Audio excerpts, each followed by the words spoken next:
ওসমান হাদির ওপর হামলা, ঢাকা মেডিকেলে চিকিৎসাধীন, এখনও আশঙ্কামুক্ত নন। রাজধানীতে সংঘটিত আলোচিত হামলার ঘটনায় আহত ওসমান হাদিকে ঢাকা মেডিকেল কলেজ হাসপাতালে ভর্তি করা হয়েছে। চিকিৎসকরা জানিয়েছেন তার শারীরিক অবস্থা বর্তমানে স্থিতিশীল হলেও তিনি এখনও পুরোপুরি আশঙ্কামুক্ত নন। সতর্কতার অংশ হিসেবে তাকে অন্তত ৪৮ ঘণ্টা নিবিড় পর্যবেক্ষণে রাখা হয়েছে। হাসপাতাল সূত্র জানায়, হামলার পর দ্রুত তাকে জরুরি বিভাগে নেওয়া হয় এবং প্রয়োজনীয় চিকিৎসা দেওয়া হয়। বর্তমানে তিনি চিকিৎসকদের তত্ত্বাবধানে রয়েছেন।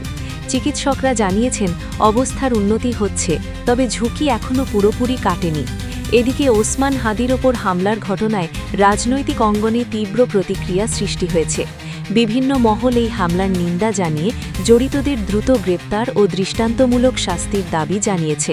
অনেকেই এটিকে পরিকল্পিত হামলা বলে দাবি করছেন।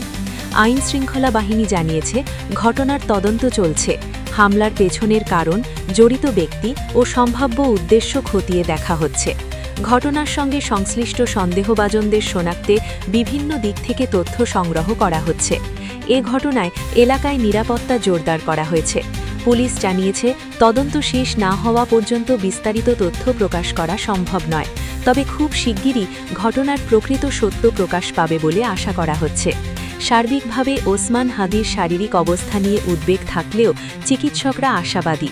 দেশজুড়ে এই হামলা নিয়ে আলোচনা ও উৎকণ্ঠা অব্যাহত রয়েছে।